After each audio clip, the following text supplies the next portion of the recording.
Hello and welcome to MINYIP, your fantasy sports community. I'm your host, Blake, coach of Youngy's Yaks, and I'm joined by Clinton. And I am coach of Dash's Dogs. Are we live, Blake? Is that true? Or Yeah, we're back live again after last week's failed attempt at going live on the Friday for our team reveals. We're live again, so hopefully this one works better than last week, Clinton. We're having a good night technically wise, so we'll see how this goes. But thank you to our new subscribers over the last week, Clinton. We've got a few new subscribers to our YouTube channel, so hopefully they might drop in for our live show tonight. So that was Shane, Peter, and Shannon. So thank you for subscribing. And if you are watching or listening to the show for the first time, make sure you hit that subscribe button. Yeah, it's good to be back for round 11, Clinton. The season is flying. it is. It's that important time of the year where the trades are upon us, and hopefully we're all prepared for that. Yep. I'm going to just share our live show with a few people, Clinton. I just want to ask you a quick question. There's been a lot of talk about the state of the game at the moment with the umpiring of the game. I'm not going to ask you directly about the umpiring, but I saw a tweet on Monday, which I thought was quite interesting, that there should be a better pathway for ex-AFL players to take up umpiring because they've got a good game sense. What are your thoughts on that? Well, that's an interesting question. I think it's definitely something, especially for players that may play for a few years and have injury concerns, or perhaps uh, wanting a different career path in their early to mid 20s. I think once an average footballer finishes their career, 30 to, I don't know, they may continue to play to they're 35. In terms of professionally, I think it's ideal that umpires start young and get experience. I don't know. Interesting question to start off the show, Blake. Without Yeah. notice. Questions without notice. Yeah. Just while we did that, we've got some people viewing our live show now. Oh, great. Caleb's started viewing the show, so welcome, Caleb. Feel free to shoot through any questions about your team, and we'll get to it when we can. Let's get to our round reviews now, Clinton, of round 10. We'll start off with Supercoach. I scored 2,420. Which takes me to a rank of 7,522. So pretty happy with about a 2.5K rise there. I had a pretty good week. It was mainly just because I captained Oliver. My trades, I traded out Gibkiss, who only scored 60 and went up by only 5K, so I was happy with that trade. Cornelio I traded out, who scored 140, but still went down in price, Clinton. Jack Steele was injured, so I've used my last trade boost there. So all my extra trade boosts are gone. I brought in McRae, who scored 104, Brayshaw 94, and Karmas, who scored 12 on my bench. But like I said, it was mainly just the input of Clayton Oliver's captaincy that got me through the round. Yes, Buku was disappointing. He's not alone in terms of that bubble score. There's been a few players we've brought in recently who have failed in their third game. So hopefully the next batch of rookies that we bring in deliver better scores. Good score, Blake. My score was 23.48, which is now leaving me with a rank of 1,995. On face value, it wasn't a bad score, but it definitely could have been improved. And it was self-inflicted. I was in COVID protocols last week. I had lots to think about, and I thought a lot about Supercoach. Let me run through a couple of mistakes I made. The first one being, as I said, very much self-inflicted. I wasn't going to touch the Friday night game for VC. I knew it was going to be a tough game, but I didn't think there'd be huge scores. But then 5 minutes before bounce, I decided to VC Sam Doherty. I just had a weird feeling and I wanted to enjoy that Friday night game a bit more. That didn't pan out. So then into the Saturday, the plan was all along to my safe option was Lachie Neale on the Sunday. I was contemplating Laird. I had a lot of options, and then the Gold Coast and Bulldogs game was about to start, and then I thought, no, let's just go with Touk. He's safe. He's back in form. So I captained Touk Miller for his 59. So that alone, if I had have gone Clayton Oliver, would have been another 120 points. But it doesn't stop there. In terms of my trades, I traded out Gibkiss, Dylan Stevens, and Stephen Cornelio. I brought in Greg Clark, Rory Laird, and Buku Kamas. So the second layer to my big mistake was once the Giants news broke that there was a few outs, I immediately thought Cornelio will score well. I had it in my mind all week that I was trading him no matter what. But then, what I did when the news broke, I contemplated, I still want Rory Laird. I want Rory Laird. I don't want to try and fiddle around. I'll just leave it, right? The thought didn't even cross my mind that I should have got rid of Nick Martin instead. All week it was always a close debate, but I was Cornelio's going. But then, for whatever reason, I actually didn't cross my mind that I should have just traded out Nick Martin instead of Cornelio. And that decision alone has cost me 90 points there. So collectively, I cost myself well and truly over 100, upward towards 200 points just on those two silly mistakes. Those are the types of mistakes that are the difference between challenging at the top or just, going okay, because they all add up. So very disappointing from that end, but I can't go back in time and change a VC and C option. That's mistakes like that happen, but there may be a silver lining in the whole Cornelio trade out. So I'll get to that later with my trades. Yeah, I'm loving the live show already, Clinton. There's comments coming through. Oh, no. Your mate Caleb, I'll see if I can put on screen. That was in reaction to your trades. He said that stinks. Yeah. And thank you to Daniel, said might need to lift your game. So, I'm loving the live show already. So thank you, boys, for your input into the show. Let's get into Guess Who now, Clinton.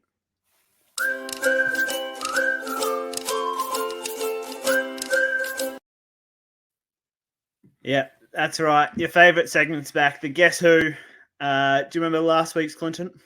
No, it's been a long week. Who was it? It sure is your favourite segment. Last week it was Josh Kelly, who was the inform player, and he backed it up again with another 125. You're obviously paying attention to my Guess Who segment. Let's get into this week's Guess Who, Clinton. So this player is averaging 126 over the last 3 games. He's a bit of a unique option, as they all are. Is it Crouch? Crouch is correct. Is very lowly owned player, Clinton, and they're missing their best player in Steele. Any consideration to Brad Crouch? Not for me. I currently have 7 premiums in my midfield, and I'm already eyeing off a trade-in for this week. And Crouchy won't be coming in, but the Saints are playing well. Someone was always going to step up in Jack Steele's absence, and there's still a bit of debate as to. I'm not sure if Crouch can sustain that. They have other options like Gresham, Ross. I've been watching the Saints a lot recently, but I'm sure there's other players who are taking midfield time. And I wouldn't trust Brad Crouch, although I'm happy for him that he's playing well. He's a good St. Pat's boy. Sinclair's another one from the St Kilda that's been stepping up in his absence. Crouch has only put in 1 low score this year, Clinton, and that was in the terrible conditions in Cairns. So he's been scoring pretty consistently other than that. Let's go to our bold predictions now, Clinton. So again, do you remember what mine were last week? You put a Moz on someone. Who was it? Was it Nick Martin? Who did it come through? No, so I put the Moz on Rory Laird last week, Clinton, who He did okay. He scored 105, so he didn't get my bold prediction correct of scoring below 90. But my other bold prediction last week, Clinton, I said that 4 GWS players would score 500. Those players were Tim Taranto, didn't play. Bruce, illness. Whitfield, ankle. Only one of them played, and that was Cornelio, who scored 140. If they played, they would have got it. The one player I said didn't score 500 by himself. No. So both my bold predictions last week are incorrect. Yes, stiff on that one. My two, I mentioned Tom Stewart to score 150. He was a bit quiet early. I think he had a very quiet majority of the first quarter. Then in a blink of an eye, his points came through. But yeah, 122. So very happy with that score as an owner. But yeah, not quite 150. My second one was I was backing Morris to bounce back from his high score of 7, I think it was the week before. But I predicted his score more than his debut game, but it wasn't to be. I predicted 92 plus, but 67. I still give that as a bit of a tick in terms of a bounce back game. So as long as he can stay in the team, I'm happy with those scores. So 2 fails for me. I'm hoping to bounce back from my bold predictions, and let's hope I can get it right this weekend. Yep, my first bold prediction for this round 11, Clinton, a player who I traded out earlier in the year, and then I've brought him back in, and then he's scored under 92 rounds in a row. He's going to bounce back big against Collingwood this week. It's Patrick Cripps, who's your. You make that sound like the most difficult thing to say ever. Every single week, if it's Jack Crisp or Patrick Cripps, you make it sound like you are saying the hardest word ever. Go again, please. Go again. Patrick Cripps is going to score 160 plus this week. I hope so. He's in my team, and every week. He's Crisp or Cripps. I do think he will score well. His teammate Sam Welsh is someone I'm eyeing off, and he may be coming to my team in a couple of weeks. I wouldn't be surprised if he also scores very high. Are you going again? Caleb's that was Caleb's with your pronunciation. Caleb's border. Yeah. Are you going with your second one? Do you want me to go? You go, because I've got to say my Moz. Oh yes. So I'll go the next two. Yeah. Another player who's I brought into my team a couple of weeks ago. He's a bit of a differential down back. He saved his score late the last couple of weeks, but this week at home, I'm expecting a bit of a bounce back game, and that's Dane Zorko. I'm happy that he's in my team. He just hasn't delivered yet. So this week, I'm hoping is the week he turns it on. I'm expecting 140 plus. Yeah. My second. Yep. Is that bold enough? Yeah, it's bold enough. Thank you. My second option is another player that's very popular, and he's had a very, very disappointing last 3 weeks. He has been owned by some people at his lowest point, but I've had him all season. He's been up and down, but I'm hoping he turns it around. That's Max Gawn. He hasn't punished non-owners the last few weeks. I think it's about time he does. So I'm expecting 150 plus this week versus Fremantle. If Big Witsy, who did Fremantle play last week? No, sorry, Darcy Cameron. If Darcy Cameron can score what he scored versus Fremantle last week, surely Max Gawn can deliver a big score. So Max Gawn 150 plus. I saw a tweet earlier today, Clinton, that if Max Gawn plays 75% of the game forward, that he'll get DPP status. I don't think Simon Goodwin will be factoring in his decision in terms of playing, but Max Gawn forward or ruck this week because of that. But imagine if he randomly plays full forward all game. It seems to be still nursing that knee injury from what I've seen, Clinton. But yeah, hopefully he can bounce back this week for you. He's not in my team. My mods for this week, Clinton. So last week we traded out a player who was coming up against West Coast. Yes, and Blake. Good. And he scored 140. But so in previous weeks, I've gone Moz's just based off players that aren't in my team with no backing of reasoning. But this week, Cornelio, who was playing against West Coast, had an over-exaggerated score last week where West Coast just let them do whatever they want. This week, my bold prediction is Cornelio is going to score below 60. It's the first Moz that I like, Blake, because he's not in my team anymore. So there's a lot of smugness from the Cornelio holders, and it sounds like Caleb was one of them. But it's, I think, in some way, it is fair enough. I mean, sometimes a player like that who is very highly owned is traded out by a lot, and whichever way the score goes, you got every right to be a bit smug about it. So, as I said, I think there's a silver lining for the traders though, because that allows you to upgrade. Whereas now holders of Cornelio will be holding, and there's still an element of risk and doubt about his ability to score well against a better opponent. So we'll see this week. Yeah, not playing against witches' hats this week, so that'll be good. Let's get into community questions.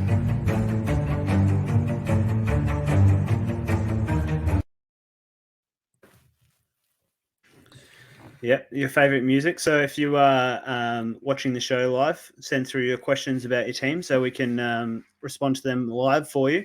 But my first, so do the same as last week, Clinton. You'll get a bit of facts and then you'll get a question. Yeah. The first one just before he went live on the show was Bailey Smith didn't train today with, I believe it was illness. They put it down to. Did you see that news? That's news to me. So there's a bit of breaking news. That was posted by Pete Ratings or something like that on Twitter. I'll check that for you. Ratings, Pete. There's a yeah. Did the Bulldogs trade at night time or something? Surely, if they trained this morning, that would have been released earlier today. You would have thought so, but yeah, he's been on. Has some good knowledge this year. Pete Ratings. He's whenever he puts a warning out on Twitter, you pay notice because it comes through most of the time. So Bailey Smith's didn't train. The question was going to be around DPPs happening after this week, Clinton, with a lot of players looking to pick up forward status, and he was one of them. The other was Bontempelli, who's right on the fringe, so hopefully he plays some more forward minutes. The question for you, does tomato sauce go in the cupboard or the fridge? That is a great question. I get it a lot. I like the option. I like that when you go to the supermarket, get a couple of bottles of sauce, put one in the fridge. You hedge your bets. Put one in the pantry, because there's sometimes you just prefer one to be cold. I honestly, my preference is, and my answer is, out of the fridge. Out of the fridge? Out of the fridge. Pantry. I know it says on the container or bottle, it says refrigerate after opening, but I prefer it out of the fridge. I've never heard that before. Hedging your bets and buying 2 bottles of sauce. That's smart. Oh, that's unbelievable. That'll break the show, that knowledge. Can you respond to the DPP part now? What's the actual question? Because yes, there is a lot of DPPs coming in. Bontempelli. How important is it to bring in these players this week, or should you be waiting another week? It all depends. Everyone's team's different, and the biggest risk is the round 13 bye, and the amount of players that a lot of people have. You got to be very aware of how many players you got playing in round 13. I'm on that real danger zone or numbers, and I'm at this point in time bringing in 2 Bulldogs, and that will leave me with by the time I get to round 13 and trade in 3 players that have just had the bye in round 12, that'll leave me with, I think, 19. So I'm on that cusp of danger zone. But in terms of those players, yes, ideally we want both of those players in our forward lines. The question is, if you've got the likes of Canelio, you're not trading him this week. If you've got Darcy, I'm looking at mine. Darcy Cameron, Will Brodie, Zach Butters. You're not trading those players yet. So all depends on your last midfield position and if you can fit them in now. And then in a couple of weeks, you can then move those players forward. So that's what I am doing. I'm bringing in Bontempelli at this stage. Yep. So that just answered part of my next question, Clinton, regarding buy strategy. I've seen some people, they're just loading up on 2 rounds, not worrying about one of them. Would you put people off this strategy? And a follow-up question to that is, why did Tottenham finish higher than Arsenal in the EPL? So, as you can see, I'm not wearing an Arsenal shirt tonight. You really throw me with these questions because I have an answer ready to go, and then I'm trying not to swear now, and then you really throw me. And I was about to answer that first question, and now you completely throw me. The answer is depends on what you're playing for. I think if you're playing for just your own league, yeah, if one weekend doesn't matter, then do that. It's fine. But if you're playing for overall, like we are, if you're trying to get the highest rank possible, ideally you have it well structured so you can have at least 18 playing in each week. So depends what your aim is with Supercoach, because I know some people do that and they don't really care about 1 week, but I personally try and structure it up. So going into round 12, I'll have roughly 21 players. As I said earlier, I'll have about 18, 19 for round 13. And then by round 14, I should hopefully have, at least 20 again. So, and the preparation for that starts about a month ago. So, if you're trying to get your team sorted now, it could be too late, but just be aware which players you bring in. And the answer, hang on. The answer to your question is that Arsenal lost the first 3 games of the season due to COVID reasons. And then they had a good season for the vast majority. And then the last month, they turned to very average again. So they threw it away. The top 4 was in their hands and they just passed it off to Tottenham. So Tottenham deserve it. Arsenal still need to get better. Yeah, and the Man City game was absolutely unbelievable for those who watched it. Let's get back to Supercoach now. Tim English, Western Bulldogs have said he's back this week. Would you consider Tim English for your side? He's averaging 121. And who's better, Foo Fighters or Powderfinger? Tim English is an option, but he's had a very interesting month with a hamstring injury, then being sick and losing weight. I would not bring him this week. I'd avoid that. I'd prefer to play, for example, like me. I'm playing Paddy McCartan at F6 this week, and I'm bringing in a premium mid. Bont, I've mentioned him, to send forward. So it all depends on your own teams, but I think he will be an option. But I think we'll give him these next 2 weeks. Then he has his bye, and then if he's looking good, then he's an option. And I do love both bands, but Powderfinger is one of my favorite bands, so it's hard to go past that. Yeah. The next one is a 3-parter. A, what's the best rookie options for this week? B, what did I tell you about Rory Thompson last week? And C, what is the best flavour of Shapes biscuits? A, Cleary is very well being brought in at the moment, but I still have a doubt if he plays this week. He's played well, but things could be thrown into everyone's trade plans could be turned into turmoil very soon. I think Taylor Dury's a good chance of taking his spot this week. Yeah, so I think on face value he's a great pickup, but I mean, yeah, I just wait the teams. I still think I'll bring him in if he's picked, but if he's obviously not, I don't know what I'll do because um, that will make Bont a hard play to try and get. Roy Thompson, well, he got injured, so he'd scored because 30. He's an injury-prone player. You can't. Well, let's just talk about that for a second. Sometimes soft tissue injuries, if that's repeated, that's an injury-prone player. If you get a random knock and hurt yourself, that's accidental. Doesn't matter if you're an injury-prone player or the most durable player ever.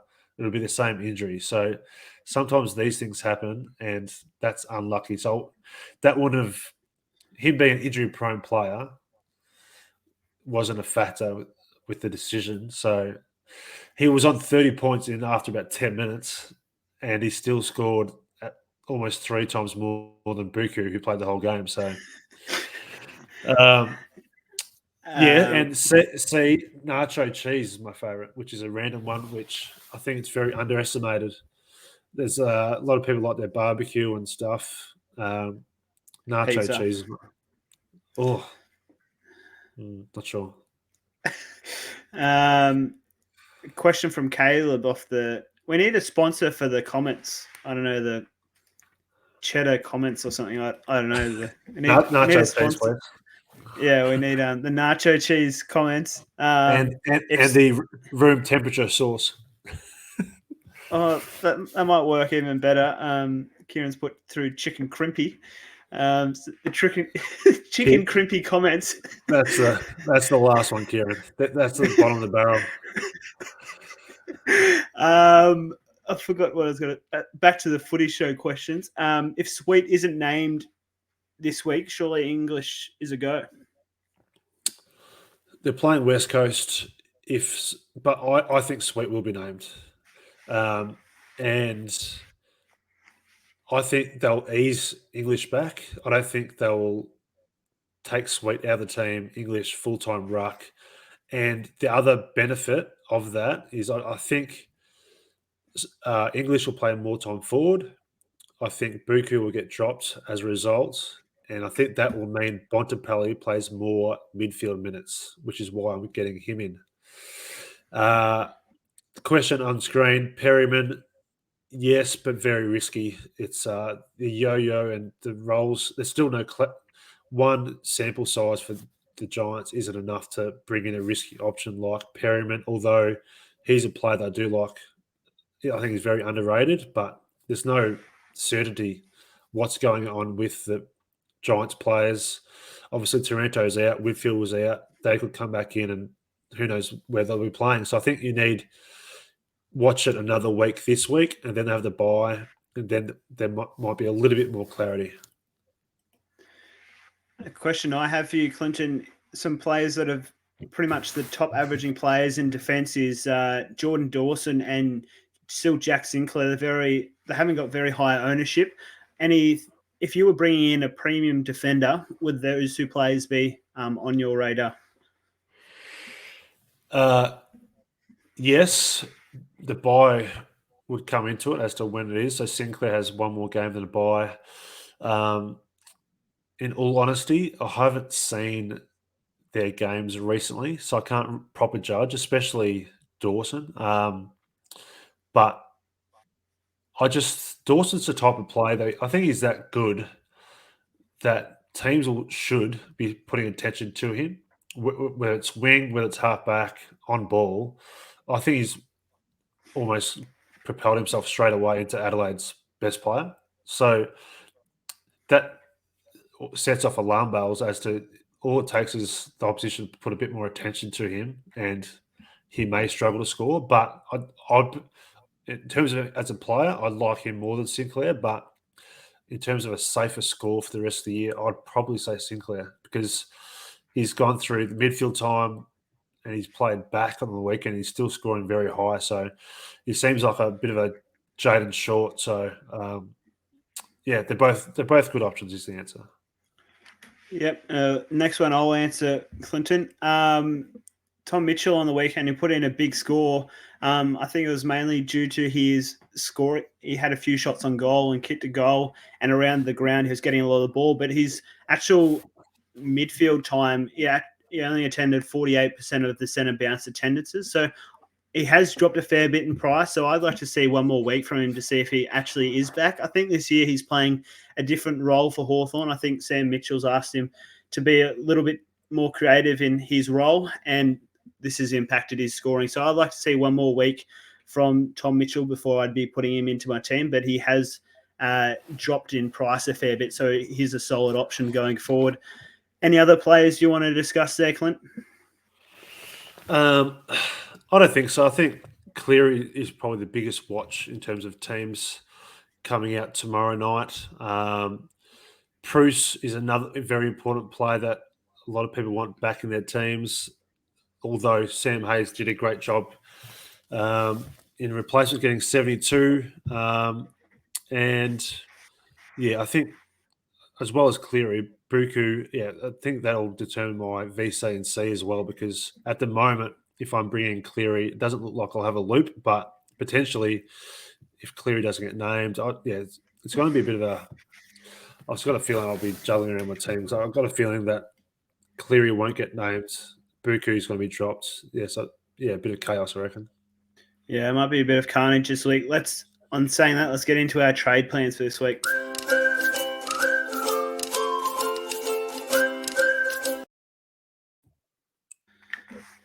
So during all this show, Clinton, I've lost my show notes. My other notes computer has died on me. So I'm just freelancing here at the moment.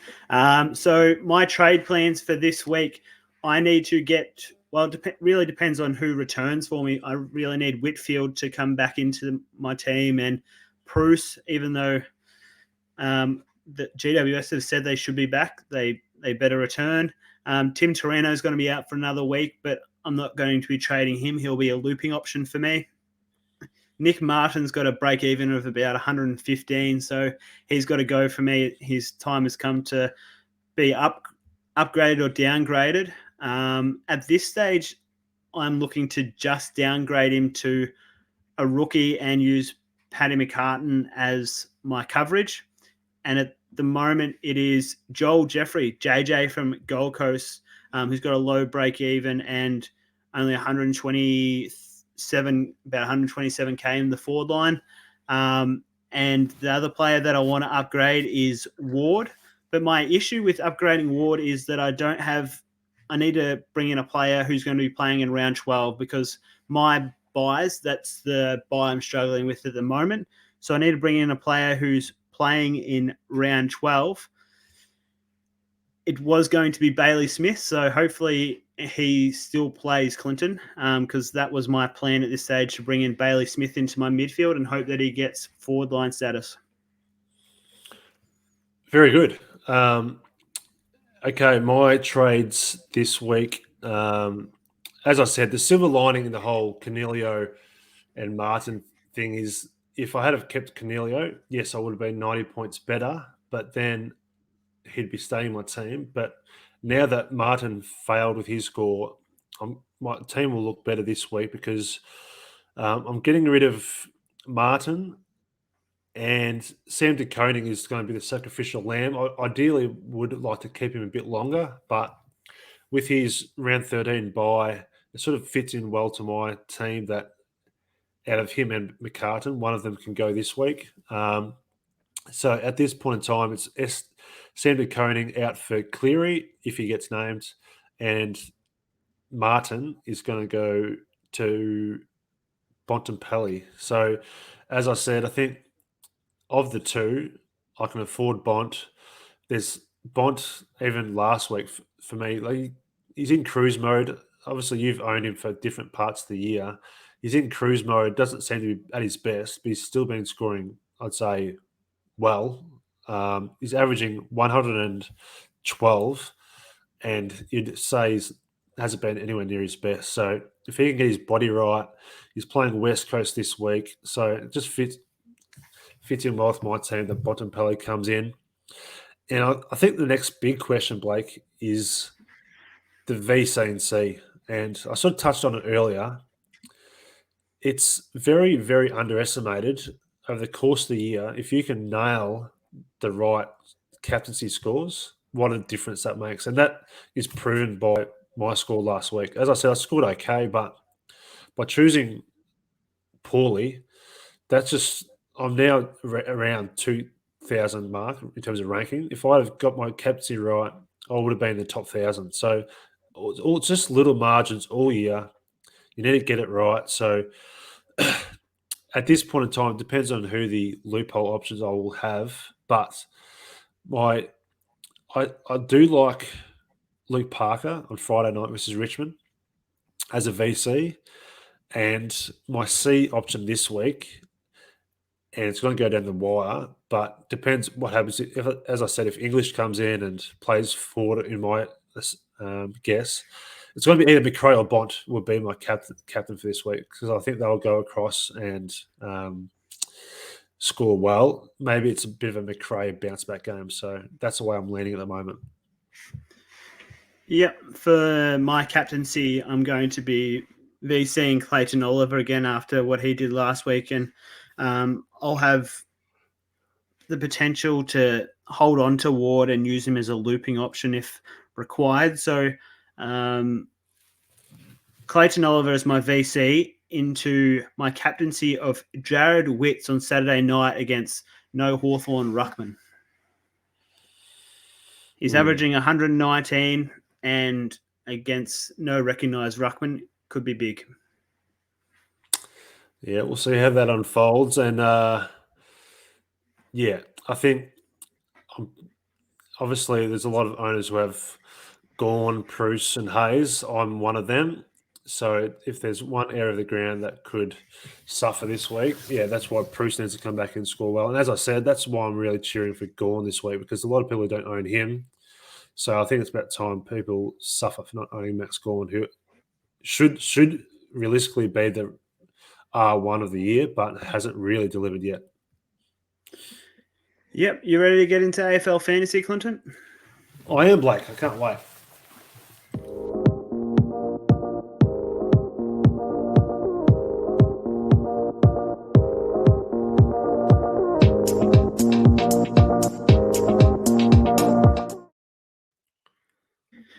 Yep, thank you for sticking around, or thank you for joining us if you've just switched straight to the AFL Fantasy section. So we're at 38 minutes now, Clinton.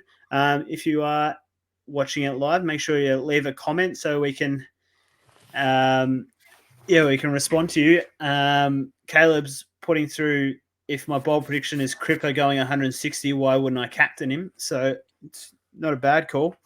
And my answer to that is because Witts is going to go even bigger.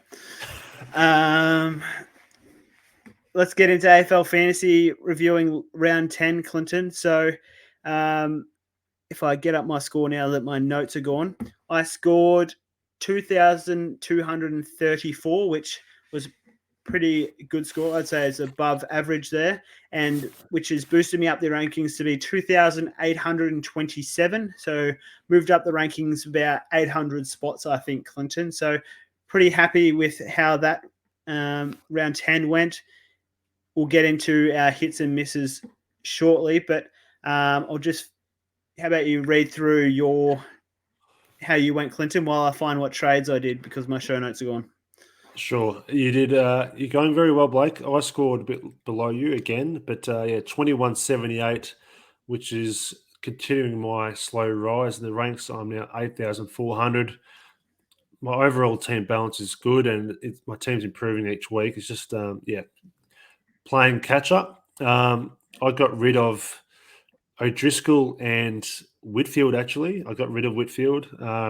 He had a disappointing previous game, and when he's out injured, I thought I could use that cash straight away. So I brought in Cleary from the Bulldogs and Laird, and they scored okay. So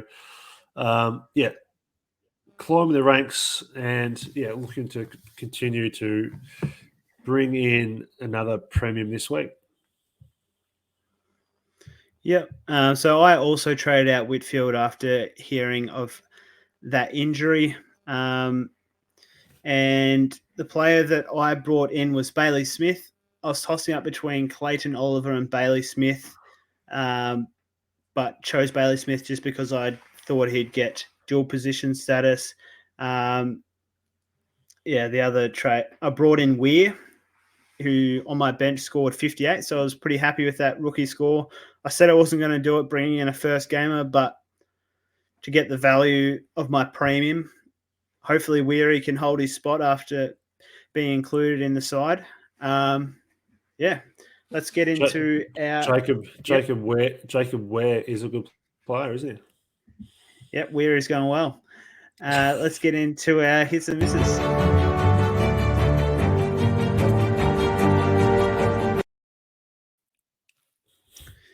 Yep, so my biggest hit was holding on to Tom Mitchell, who bounced back from being managed from 1 week. He came back and scored 120, which was massive. He had a few shots on goal and he was getting the ball around the ground everywhere. So 120 from him. I was very impressed. And also Luke Parker as my VC put in a big score of 123, and I locked that in from the Friday night game, I believe it was. So they were my 2 hits. Clinton, how had all your hits? Couple of good scores. Darcy Cameron was a player that you sort of somewhat scoffed at when I was bringing in, but he was a bit obviously fortunate in terms of his role, how Cox hurt himself early, and he performed really well. I got a lot of marks, obviously a lot of hit outs. So 115, happy with his score. I think he's still at a very good value to bring in for those who don't own. Clayton Oliver, I do own. I got him in, I think, a few weeks ago. So 151, happy with that. I didn't have the C on him though. I took the VC on. Sorry, I didn't have the VC, but I backed in Bailey Smith, and he got 118. So I was happy with that. Into my misses, couple of Demons boys really let me down, considering their opponent. Bowie was a player that I wanted to keep, especially for that matchup. So for him to only score 41, I've mentioned him about the last month, and I've just kept on thinking he'll bounce back, but he hasn't. So he'll be going for me this week. The other one is Brayshaw. Angus Brayshaw. He was actually being brought in by a lot of people last week because he's had been scoring very well. His average was about 100. He'd been getting a lot of free ball across the half back, and he scored 67. So both players in a very similar role for Melbourne against West Coast. Know who they were playing? Who did they play last week? North Melbourne. North Melbourne, sorry. I thought they'd both dominate, and collectively they scored 108. So disappointing for those two boys. Yeah, Tom Doty, the Adelaide player, he put a comment on Twitter asking who the best defender was to bring in. And I put Brayshaw, so hopefully didn't take my advice there, Tom. He might be watching. He might be watching and give us a bit of a dislike. Yeah, he's our one watcher at the moment. So my missus was who should be the number one ruckman, Clinton McScorn, scored 82. I thought he needs to perform better. There wasn't too many low scores in my team there, Clinton, from last week. So he was my miss. And also Tom Green, I need a bit better from Tom, who should be one of my premium midfielders. He scored an 85 for me. There was some lower scores, but they were mainly rookies that I need to upgrade on field. Nick Martin, Greg Clark scored in the 60s. My bench emergency options who ended up playing, Hugh Dixon scored 59 and DeConing 62. So, but can't complain considering they're rookies, and they helped out well and covered the likes of Bruce over the weekend for us. Similar to the traders who do something very similar, I think that we need to have a rule that we can't continue to give a miss to players. It comes a time when you need to trade them out, and I think Bowie Bowie's been a player that I've mentioned last month. He needs to go for me, and I get this feeling that Tom Green has been mentioned by you a lot the last month. So I Tom think Green's pretty much been every week for me. he's hit his threshold as in terms of it's time for him to depart your team. Yep. Let's get into some community questions, Clinton.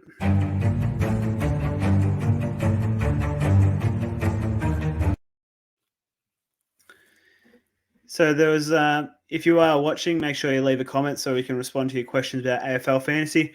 There was some news released earlier, Clinton, about Bailey Smith potentially missing training. If he happens to miss this week, would you consider trading him out for AFL Fantasy?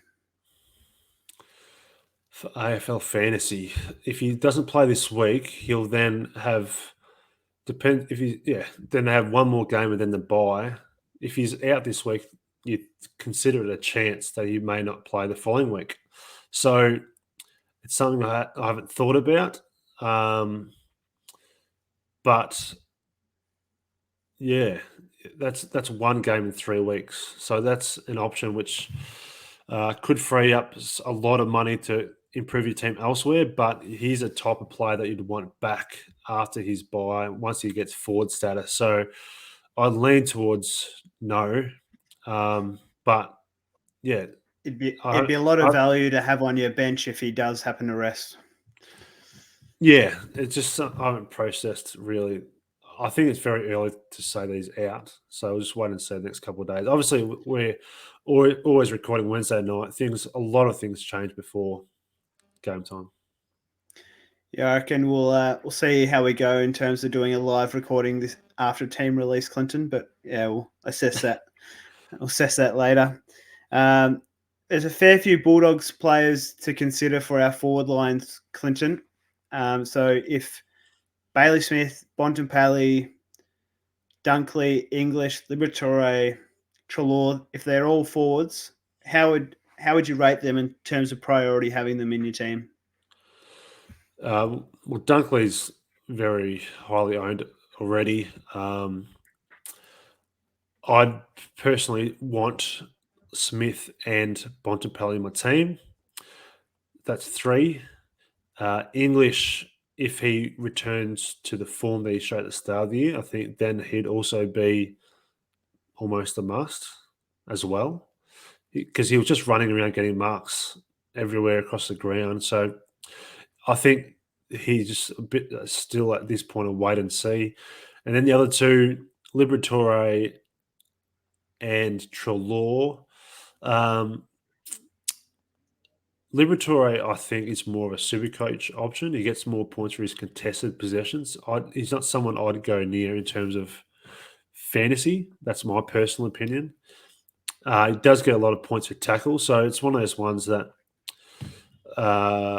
it's a bit of a wait and see with how.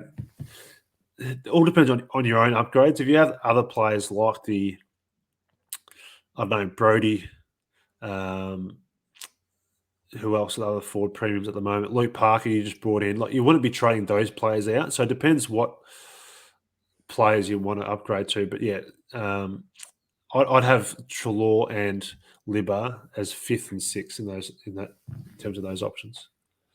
Yeah. If Braden Preuss doesn't return this week, Clinton, what would you do with him? Still hold if you've got good bench cover?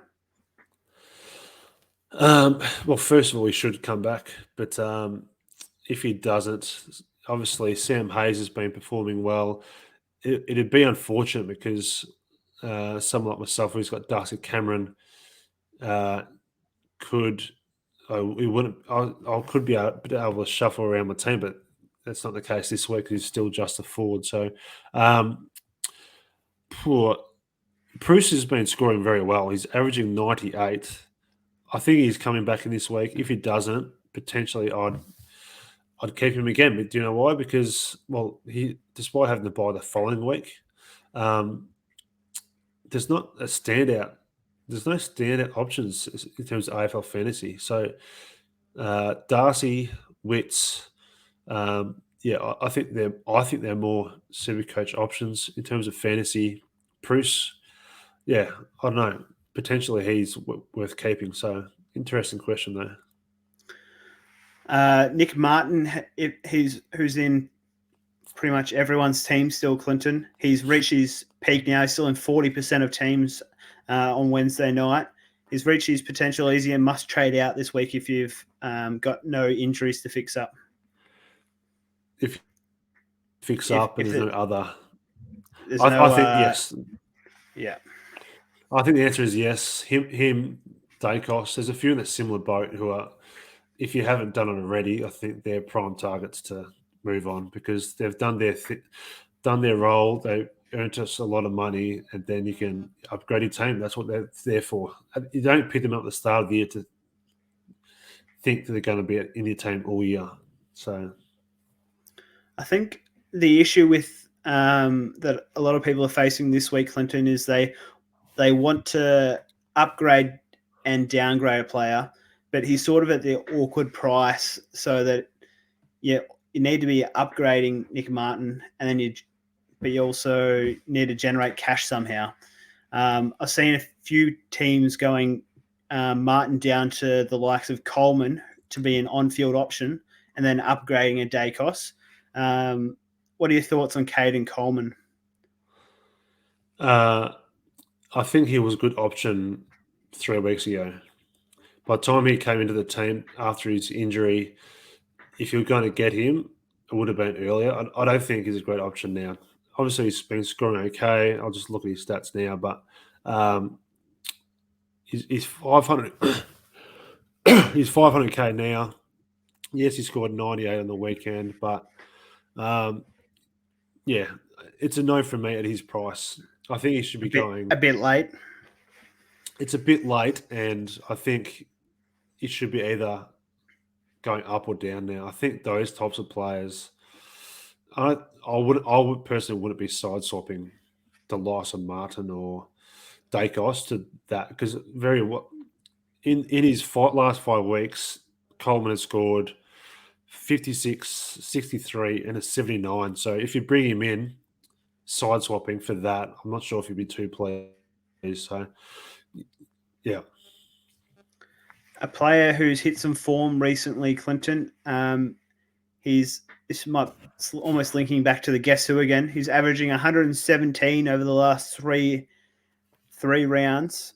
He's only 762k, and he scored 113 points last week. Is Caleb Sarong? Would you be having a look at Caleb Sarong if he's not on your team, Clinton? I was very close to bringing him in last week. I was bringing him in, but then when Whitfield went out on Thursday night, I changed my trade. So Sarong was coming into my team. I thought he was a good option. I wouldn't be too worried about the whole Fife returning factor. I think Sarong will continue his role, especially the next few weeks before their bye. And by that stage, he will probably earn another 100k on top of his current price and score well. So I think he's a good option. But for me, I want to bring in players now that I want to keep for all season. And I'm not sure if Sarong is that necessarily. But yeah, so good option. But yeah, not for me now. It all depends on your money, and yeah, the way it panned out last week, that's why I traded Whitfield, and now this week I can afford to go all the way up to Bontempelli, so I prefer someone like that first. Yeah. The players with the lowest break evens this week, Clinton, you got Joel Jeffrey, -11, Jake Saligo, -10, Cleary, -9, Steffens for Geelong, -8, and Greg Clark, 1. Who's the best rookie, depending on if we get any other debutants this week, Clinton, but who's the best rookie option this week? As usual, you want to be bringing these types of players that are going to play throughout the buys. Obviously, Jeffrey, is it? Jeffrey did play well. Joel Jeffrey, yep. Played well last week, hit 5 goals. You didn't mention Jacob Ware in that group, but obviously you brought him in last week. He's my number one target this week because I think he's scoring well. Well, he played one game, but I think he looks good, and if he stays in this week, he'll be my number one target. Saligo is at a slightly higher price, I believe. And yeah, I think he's maybe earned himself a few more weeks in the team. So yeah, it all depends on teams. Like Giant Ware or Weary that you call him, he may pop out of the team. So yeah, I think depends who you have already, but at this point in time, I'm going to lean towards Jacob Ware. And yeah, if he doesn't stay in the team, I'll look at the likes of probably Saligo ahead of Jeffrey because yeah, as a small forward for Gold Coast, he's not going to kick 5 goals every week. So he may do a Malcolm Roses and next week score a very low score. So we'll see. Yep. If you I've got the list in front of me, Clinton, who's averaging the most over the last 3 rounds. Who's the best premium option that you would be targeting to bring into your team? As I said, I'm bringing Bontempelli. He's not in terms of the highest scores the last few weeks, but he's going to get forward status, and now's a good time to bring him in. The other option I personally was looking at to look at my buy structure is actually Brayshaw. He's the most expensive midfielder. He hasn't been scoring as many weeks. But in terms of the premiums, depends who you have in your team. Once again, like I've got the loss of Oliver. I've brought in Laird recently. I've got Smith. So I've got a lot of those premiums. So in terms of if you're trying to upgrade, I'm guessing if you don't have Oliver, I'm guessing he's at the top of your priority list. Yeah, correct. If I had the money to afford him, he'd be at the top of my list. But he's 936k now. It's pretty hard to get up to him. I'll read out the top 10 last 3 round average for you, Clinton. Christian Petrarca's number 1, averaging 124. Darcy Parish, Clayton Oliver, Sarong, Tim English, Callie, Crouch, Mills, Brayshaw, Laird, Dawson. So there's a few names in there who are pretty lowly owned. Laird's only in 3% of AFL fantasy teams, Clinton. Crouch 2.5%, Callie 7%, Sarong 5%, and Parish 5%. Considering the form they're in, would it be worth trying to target a differential? I think so. It depends where you're at. And yeah, I think the beauty of fantasy is that there's so many of those types of names. And yeah, there's you might have player A and player B. And they've been scoring very much the same, but one will be owned by 45% of the competition. The other one will be owned by 3%. So yeah, absolutely. I think there's good if you're weighing up between players and if it's price, if it's factoring in price, yeah, why not go for the option that is low owned? And for example, I brought in Laird last week. I knew he's very he had been scoring well. It was actually disappointing. I only scored 97, but I've got Laird, I've got Mills, so I've got a few of those premiums that I think a lot of people don't have. So hopefully over time, I can continue to climb the ranks because of those players. So but yeah, once again, I factored in the DPP as to why I'm bringing Bontempelli, and once again, it's by structure. So that's why it's there's lots of things to factor in. Yep, Caleb's just asked how the buyers work for AFL Fantasy, Clinton. So how many trades do we get, and how many players are selected each week for AFL Fantasy for the buyers? It's the same as Supercoach with the best 18 players, and you get 3 trades per round. There's no boost option, obviously, like Supercoach, but instead of the normal 2, you get 3. I think that's the best way to summarise it. How are you looking for the buyers, Clinton? Not too bad. The last couple of weeks, I've had to really consider that I've needed to bring in players that are playing round 12, which I think you mentioned earlier. Because I did have quite a few Carlton players, Richmond, I think, GWS. So I had quite a few players playing round.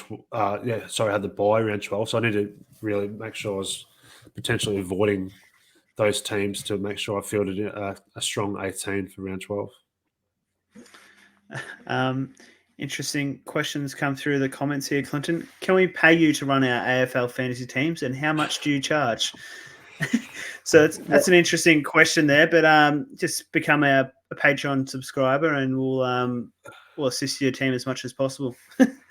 Well, we offer advice. By no means are we We're not going to run your team for you. Well, experts, and clearly for both formats, where your own what you ranked 2,000, I'm ranked 8,000. So we're not we're flying. We're actually going, I'd say, okay. So I wouldn't be offering to run your team for you, but to support the show, yes, you can become a patron, join our Discord, lots of advice, and hopefully that way you become better and enjoy it along the way.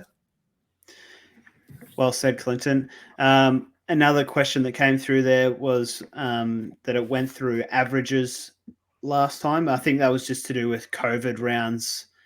COVID rounds that they use for AFL fantasy when using averages instead of using the best 18. I think that happened for COVID times, didn't it, Clint? Yeah, so funny you bring that up because I think it was not last year, the year before, I think. And Melbourne, I think one of their games was cancelled due to COVID reasons. And I was winning and I was in a matchup against Adam Oxley, and I was winning, and then he got all of his players the average, and by that stage, it was early this season. So he had players, I think I remember clearly, it was Max Gawn and Kyle Langford. He had his team, and Gawn was averaging at that point like 120. Langford had scored like 105 in round one. So randomly, instead of like, he got all his averages and all had scored massive. So that was only for those COVID games, yes. Yeah, a good Patreon member there, Adam, who you just weren't good enough on the day, I think, Clinton. Was unlucky. Yeah. Yeah. Did you have any other players you want to discuss before we get into our trade plans? I don't think so. As you mentioned earlier, there's a lot of potentials and there's a lot of good options. It's all about timing. And we've mentioned it with the likes of Max Gawn. I mean, there's people who are out there who paid up massively for him at the wrong time.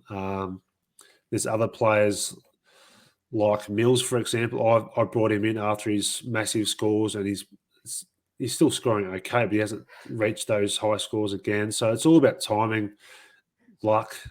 But yeah, I don't think there's any specifics I want to mention. The only thing I'll mention is quick question to you. If you got your team in front of you, looking at my AFL fantasy team, in terms of on field for this week, if my trades stay the same, I'll virtually have 3 players that I'd say are either rookies or players I'd want to trade out soon. Mainly 2. So Paddy McCartan, because I'm going quite aggressive this week, and McCartan will actually be fielded for me this week when mostly he hasn't been. And the other one is I'm actually going to loop either. I'll probably play Corey Durden. And Daniel Rioli is a player that is in that middle bracket where he's not a premium, but he's been scoring well, but I want to move him on. So they're the 3 in terms of on-field that over the next month I want to upgrade. How about you? Where are you looking in terms of players that you want to or would like to trade over the next few weeks? I would say similar. I would say 3 players. Probably so this is after I've made my trades this week. Yes. So after my trades this week, this might reveal my trades a bit already, but I'll have Dacos, Greg Clark, and Caden Coleman on my field. Yeah. They are my 3. So they're still scoring not too bad, which I'm happy with. If they put out scores of above 60, it'd probably be all right as long as they don't score below that. But yeah, they're at a price now that hopefully, as long as they don't have any injuries over the next couple of weeks, it'll be easy to upgrade them. Dacos is at 600k already, and Coleman's just going up in price. So hope, even though I'm only just bringing him in, hopefully in 3 weeks' time I can upgrade him to a premium. Very good. Trade plans.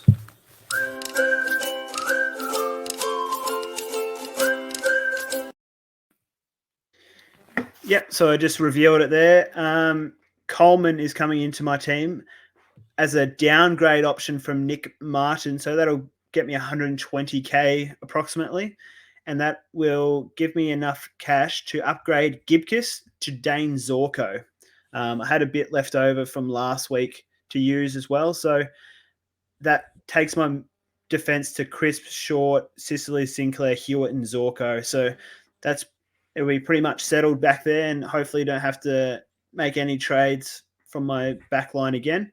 At this stage, my VC was on Lockie Neal playing against GWS, and my captaincy was on Bailey Smith playing against West Coast. So hopefully he still plays. Hopefully Bruce returns to the side and he'll be my R2 alongside Gawn. But surprisingly, Clinton, out of nowhere, I don't have many players that aren't playing on my bench at the moment. So 2 weeks ago, I had about 2 or 3 players on my bench that were even playing. But now out of nowhere, they've returned. Dixon's back playing. Made a few good downgrade options, bring in Weir, and yeah, so it's good to finally have some bench cover and get that cash generation going again. Excellent. My trades is Ware is coming into my team as long as he stays in the team. Bowie is finally going, which is a relief. A month ago, I was really going to continue to keep him until he's round 14 bye, but he's not going to make it that long. So he's going. Nick Martin is also departing my team, and that gets me enough money to bring in Marcus Bontempelli. So I'm chasing that matchup this week. I'm chasing him now because I think he'll score well. He'll go up in price, and a lot of people will be trying to get him in because he'll be getting that forward status. That will leave me with. I've mentioned the names I want to upgrade, but then I'll also have Bontempelli and Bailey Smith in my midfield, which will then post by. I'll be able to shift them forward, and then obviously, yeah, with whoever leaves my team in terms of the forwards, that'll free up 2 more midfield spots to complete my team. So my VC, I've got Callum Mills on a Friday night. I think this is a type of game that he'll go big in. Richmond, SCG, the way Richmond played, they like to be quite aggressive, move the ball fast. I think he'll get a lot of tackles. Callum Mills is a very good player that moves in around the right spots to get short kicks. A couple of years ago, he was the type of player that when he was playing half back, I was watching him like a hawk. He'd be on, but Jake Lloyd would get it, just kick it over his head. Whereas now that he's in the midfield, he's very good at just getting those short kicks and marks. And I just see him going massive on Friday night. I wish I owned him in Supercoach. I don't, but I think he'll score well Friday night. And my C option will be one of Bailey Smith, Jack McRae, or Marcus Bontempelli. And I'll decide that closer to the game. But as I said earlier, I think this is a Jack McRae bounce back game.